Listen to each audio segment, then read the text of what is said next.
नमस्कार दोस्तों। आज हम जो है उत्तर प्रदेश स्पेशल में अब थोड़ा सा कुछ टॉपिक्स को लेके चलेंगे। जो हमारे स्टैटिक पोर्शन है, डायनामिक पोर्शन भी हैं।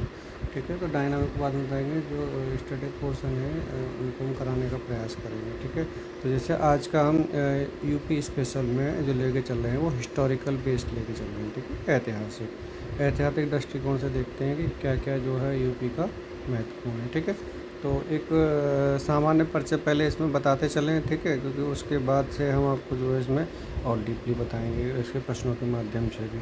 जैसे कि सबसे पहले हम इसमें बता दें कि उत्तर प्रदेश में ताम्रपाषाण संस्कृति के साक्ष्य जो है मुख्यतः जो मिलते थे वो मेरठ से और सहारनपुर से प्राप्त हुए। ठीक है, तो यूपी में जो ताम्रपाषाण संस्कृति थी मेरठ और सहारनपुर से हुई थी। दूसरा, ताम्रकाशीय संघ संस्कृति जो थी उसमें आलमगीरपुर था। ठीक है, आलमगीरपुर में मेरठ जो हिंडन नदी थी वहाँ से था। ठीक है, और दूसरा ये जो है बड़ा गांव और हुलास ये जो है सहारनपुर की थी। ठीक, दूसरा वहीं इसमें पुरापाषाण कालीन सभ्यता के साक्ष्य जो है इलाहाबाद के बेलन घाटी, सोनभद्र की सिंगरौली घाटी और चंदौली के चकिया नामक पुरास्थल से प्राप्त हुए हैं। ठीक, और अगला इलाहाबाद के जो पास में झोपड़ियाँ वगैरह बर्तन वगैरह जो भी वो वहीं से मिले थे। देखिए, एक प्रतापगढ़ में जगह थी दमदमा प्रतापगढ़ में। ठीक है, यहाँ से पुरास्थल से क्या था, हड्डी और सींग के उपकरण, आभूषण, गर्त चूल्हे और ये सब वहाँ से मिले थे। ठीक है, और प्राचीनतम कृषि साक्ष्य वाला स्थल जो उत्तर प्रदेश का था, ये बहुत प्रश्न भी पूछा जाता है, तो वो था हमारा लहुरा देव। ठीक है, लहुरा देव जो है संत कबीर नगर में ही है। लहुरा देव संत कबीर नगर में है। ठीक है, तो ये उत्तर प्रदेश का ही स्थल है। और वहीं अगर देखा जाए प्राचीनतम कृषि साक्ष्य वाला स्थल एक मेहरगढ़ पाकिस्तान का भी है। ठीक है, और प्राचीनतम चावल का साक्ष्य था कोल्डे बहा। क्या था, ये भी बहुत पूछा जाता है। क्या था, कोल टिहवा। ये प्रयागराज का है जगह, वहाँ से ये मिला था। ठीक है, और भी इसमें काफ़ी सारी चीज़ें इम्पोर्टेंट हैं। ठीक, तो एक सबसे महत्वपूर्ण है कि महाजनपद जो थे हमारे 16 महाजनपद थे, जैसे 16 में से 8 उत्तर प्रदेश में थे। ठीक है, तो ये इसीलिए इम्पोर्टेंट है। अब वो 8 कौन कौन सी जगह थे, कुरु, पांचाल, काशी, कौशल, सूरसेन, चेदी, वत्स और मल। ठीक है, तो ये कौशल महाजनपद अवध क्षेत्र में था। तो इस तरह से ये जो है थे। इनके भी नाम जो है पूछे जाते हैं कि कौन सा कहाँ कहाँ पर स्थित, तब मिलान करने के लिए प्रश्न आता है। तो ये प्रश्न जब आएंगे तो हम आपको इनको प्रश्नों के माध्यम से इनको बताएंगे। ठीक है, और वैसे तो बहुत है, ऐतिहासिक दृष्टि से अगर पढ़ाने लग जाओ तो ख़त्म ही नहीं होगा। ठीक है, तो चलिए हम कोशिश करते हैं कि प्रश्नों के माध्यम से ही आपको इनको सॉल्व कराएं कि कौन सी चीज़ कहाँ के लिए इम्पोर्टेंट है। ठीक है, चलिए, तो पहला प्रश्न जो देखो हमें दिया है कि उत्तर प्रदेश की संस्कृति का एक ऐतिहासिक पूरे काल है, यह इसमें कौन कौन सम्मिलित हैं। ठीक, तो इसमें सम्मिलित कौन कौन है, तो देखिए नवाब जो है ये भी सम्मिलित रहे थे। ठीक है, महाराज के भी हैं, बुद्ध के भी हैं, लेकिन राम के भी कोई पूरे से साक्ष्य प्राप्त नहीं हुए थे, इसीलिए इसको इसमें नहीं रखा गया था। ठीक है, तो इनको जो है ऐतिहासिक पूर्व काल में नहीं रखा गया था। ठीक, तो इसका आंसर हो जाएगा हमारा 1, 3, 4, ऑप्शन 1, 3, 4। ठीक है, चलिए अगला प्रश्न है, गाजियाबाद जनपद में आलमगीरपुर से प्राप्त पुरातत्व सामग्री प्रतिबिंबित करती है। ठीक है, तो जो हड़प्पा संस्कृति थी, हड़प्पा संस्कृति मेरठ जनपद के आलमगीरपुर था। ठीक है, ये गाजियाबाद जनपद कह रहा है, और हालांकि वही उसी के आसपास का ये क्षेत्र है। ठीक है, तो वहाँ से ये चीज़ जो है ये थी, हड़प्पा संस्कृति का जो स्थल था मेरठ था खासतौर पर। ठीक है, हिंडन नदी के पास में जो था, हमने बताया था आपको। ठीक, आंसर हो गया इसका हड़प्पा संस्कृति। अगला, सिंधु सभ्यता से संबंधित पूछ रहा है कि उत्तर प्रदेश में क्या क्या स्थित था। देखिए अब यहाँ पे आप पहले तो ये जान लीजिए कि सिंधु सभ्यता की जगह है कहाँ कहाँ, जैसे कालीबंगा है, कालीबंगा आपकी राजस्थान है। ठीक है, तो ये ऑप्शन नहीं होगा, यानी कि ये नहीं होगा। दूसरा है लोथल, तो लोथल भी नहीं होगा क्योंकि ये कहाँ पे है, गुजरात में। ठीक है, तो अब ऑप्शन से अगर करना चाहें तो ऑप्शन से भी कर सकते हैं, यानी कि पहला नहीं होगा, दूसरा नहीं होगा, तो ऑप्शन बचा 3 और 4। ठीक है, तो आलमगीरपुर हो गया, ये हमने आपको बता ही दिया। ठीक है, कहाँ पे है ये, मेरठ जिले का। और हुलास कहाँ पे है, हुलास है सहारनपुर में। ठीक है, तो सही कौन कौन सा हो जाएगा, ये मेरठ का है और ये सहारनपुर। ठीक, चलिए, तो ये इसका ऑप्शन हो गया 4। प्रश्न है कि देवबंद आंदोलन, ठीक। देवबंद आंदोलन जो था मौलाना हुसैन अहमद ने 1866 में शुरू किया था, ठीक है। 1866 में शुरू किया था और ये जो है दारुल उलूम की स्थापना के साथ हुई थी, ठीक है। दारुल उलूम की स्थापना के साथ, ठीक। अगला कुछ सांस्कृतिक विरासत से संबंधित है कि इस प्रदेश के अनेक उत्खनन पुरास्थलों से वैश्विक संदर्भ में कृषि के प्राचीनतम साक्ष्य प्राप्त हुए हैं, ठीक है। बिल्कुल सही है। हाँ, कुछ साक्ष्य मिले, हमने आपको बताया भी थे। प्राचीनतम साक्ष्य कृषि अन्न जो है जौ और धान थोड़ा ही थे। मैं इससे पहले भी बताया था आपको कि कृषि के साक्ष्य चावल जो प्राप्त हुए थे, ठीक है। जौ और धान नहीं तो चावल प्राप्त हुए थे, ठीक। तो इसमें कह दिया इसने जौ भी, तो जौ तो खैर नहीं है, ठीक। इसीलिए गलत है सेकंड ऑप्शन। और ये लहोरा देव से हुए थे, हमने बताया था। कवि संत कबीर नगर की जगह जो थी लहोरा देव, वहाँ से प्राप्त हुआ। ऑप्शन हो जाएगा खाली एक। देखिए, बेगम समेरू ने एक अति प्रसिद्ध चर्च का निर्माण करवाया था, ठीक है। तो ये कहाँ कराया था? ये सरधना था। मेरठ का ही एक विधानसभा क्षेत्र पड़ता है सरधना, ठीक। ये वहाँ पर इसने कराया था।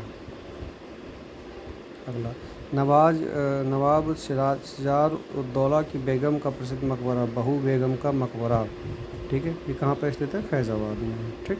चलिए, हिस्टोरिकल क्वेश्चन भी है। ये टॉपिक का जो नाम है हमारा वो भी ऐतिहासिक दृष्टिकोण है, उत्तर प्रदेश का ऐतिहासिक दृष्टिकोण, ठीक है।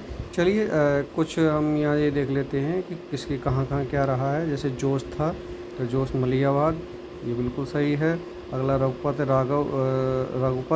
सहाय फिराक, ये तो गोरखपुर से थे। ये कहाँ से थे? गोरखपुर, कानपुर से नहीं थे। ये गलत दिया है इसमें, ठीक है। तो यहाँ हो जाएगा गोरखपुर।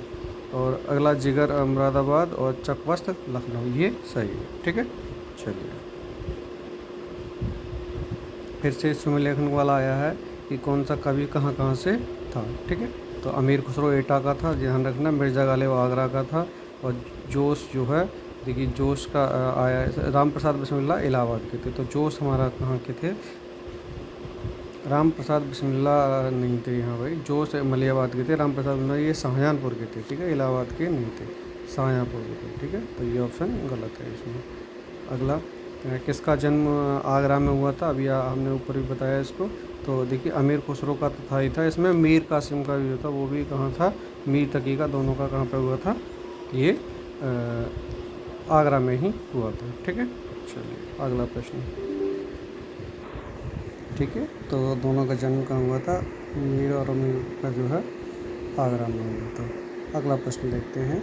और ये Amrit Mahotsav current based question है कि राम प्रसाद की जन्मदिन किस स्थान पर मनाई गई, ठीक है। और राम प्रसाद बिस्मिल्लाह हमने बताया भी थे आपको, ये कहाँ के जन्मस्थली थी इनकी? शाहजहानपुर की थी, इसीलिए वहीं पर इनका जन्मदिन मनाया गया, ठीक है। अगला, इलाहाबाद स्थित अल्फ्रेड पार्क का पुनः नामांकरण किया गया, ठीक है। तो इसका जो नाम दिया गया वो चंद्रशेखर आज़ाद के नाम पर दिया गया। ये अपडेट प्रश्न है, ठीक। अगला प्रश्न कि MLNR यानी मोतीलाल नेहरू बाल संग्रहालय, ठीक, ये कहाँ पर स्थित है? लखनऊ में। ये लखनऊ में स्थित है, ठीक है। चलिए, अगला प्रश्न देखते हैं। और अगला प्रश्न है हमारा भारत कला भवन संग्रहालय, जो ये वाराणसी में है। मोदी जी का जो चुनावी जो है वहीं से जो है सांसद है, ठीक। चलिए, कुछ मिलान वाले प्रश्न हैं कि कौन सा कहाँ से मिलान नहीं करता है, ठीक है। ये इम्पोर्टेंट है कि विंध्याचल मिर्ज़ापुर क्षेत्र है, ठीक है। मिर्ज़ापुर क्षेत्र में विंध्याचल है। अगला, देवासारी बहुत पूछा जाता है, हिटिट, ये कहाँ पे है? बाराबंकी में। और हस्तिनापुर आपको पता होना चाहिए, मेरठ में है। और लेकिन ये जो कहा है श्रृंगवेरपुर, तो ये फैज़ाबाद में ना होकर ये इलाहाबाद में है, यानी कि प्रयागराज में। तो ये ऑप्शन गलत है इसमें, तो इसका ऑप्शन हो जाएगा प्रयागराज, ठीक है। तो इसको आप देख लीजिए। अगला प्रश्न है कि महर्षि वाल्मीकि आश्रम स्थित कहाँ पर है? आश्रम कहाँ पर स्थापित है? तो ये बिठूर में है, ठीक है। बिठूर कानपुर जो नगर है उससे थोड़ी सी दूरी पर है, ठीक, गंगा किनारे तट पर, ठीक। और अगला प्रश्न देखते हैं। विख्यात भारत माता का मंदिर, ये आपको पता होना चाहिए, कहाँ पे? वाराणसी में, ठीक। अगला प्रश्न, सारनाथ स्थित है, ठीक। तो सारनाथ कहाँ पर है आपको पता होना चाहिए? उत्तर प्रदेश में। और सारनाथ क्यों प्रसिद्ध है आपको ये भी पता होना चाहिए, क्योंकि महात्मा बुद्ध ने क्या था? प्रथम उपदेश, महात्मा बुद्ध ने प्रथम उपदेश जो दिया था, ठीक है, वो कहाँ दिया था, सारनाथ में दिया था, ठीक है ना, इसीलिए जो इम्पोर्टेंट है। ठीक, और इसी को हमने क्या कहा था, जहाँ पे प्रथम उपदेश दिया तो उसे धर्म चक्र प्रवर्तन भी कहा जाता है। ठीक है, इसको बौद्ध साहित्य में ऋषि पतन भी कहा गया है। ठीक, तो ये इसीलिए यहाँ पे प्रसिद्ध था। और दूसरा क्या है कि मौर्य शासक अशोक ने भी यहाँ पे क्या बनवाया था, स्तूप और स्तंभ बनवाए गए थे। ठीक है, तो सारनाथ बहुत चीज़ों के लिए जाना जाता है। चलिए अगला प्रश्न देखते हैं। आगरा स्थित दयाल बाग स्थित है, तो ये राधा स्वामी पंथ से संबंधित है। ठीक है, अगला प्रश्न देखते हैं। और अगला प्रश्न हमारा है मिलान करने वाला। ठीक है, मिलान करना है कि कौन से राजा कहाँ से क्या संबंधित है। ठीक है, तो जैसे कि पहला प्रश्न हम देखते हैं कि फतेहपुर सीकरी ये किसके लिए है, ये अकबर का यहाँ पे क्या था, ठीक है, मकबरा शायद बना हुआ होगा। ठीक है, फतेहपुर सीकरी अकबर से संबंधित था। जौनपुर सिटी में फिरोज शाह तुगलक स्थापना हुई थी। ठीक है, ये स्थापना दी हुई यहाँ तक है। फतेहपुर सीकरी की जो है अकबर ने की थी, जौनपुर सिटी की फिरोज शाह ने, और आगरा की जो की थी सिकंदर लोदी ने की थी, और जामा मस्जिद इल्तुतमिश ने बनवाई थी। ठीक है, चलिए प्रश्न अगला देखते हैं कि चुनारगढ़ में अनूप वेदिका है जिसकी बे हैं, तो ये चुनारगढ़ है उत्तर प्रदेश में है। ठीक है, और इसमें क्या था, ये समाधियाँ और ये सब बनवाई हुई थी, और ये क्या था, भर्तहरि थी। ठीक है, अगला प्रश्न है और ये मिलान करने वाला है। देखिए हमने देवा शरीफ का कितना बताया था, ये रिपीटेड रहता है हमेशा, तो देवा शरीफ फिर से मिल गया आपको। देवा शरीफ का है 12 वन। अगला कनक भवन अयोध्या में है, और कामदगिर क्या है, चित्रकूट में, और कालंजर दुर्ग बांदा में। ठीक है, मिलान इसका इस तरह से फिर से मिलान करने वाला है कि ये जो कुछ ऐतिहासिक इमारत दी हुई हैं और स्थान दी हुई, जैसे 84 गुंबद जो जालौन में स्थित है, जामा मस्जिद मुरादाबाद में स्थित है, और बौद्ध स्तूप कुशीनगर में, और कामदगिरी पर्वत चित्रकूट में। चलिए अगला प्रश्न देखते हैं, और ये लखनऊ महानगर के संबंध में है। इसमें देखते हैं स्टेटमेंट बेस्ड क्वेश्चन है। ये 18वीं सदी के उत्तरार्ध निवास ने नगर में इसका तरीका विकसित किया। ठीक है, इसके द्वारा ही विकसित किया गया था, ये तो सही है।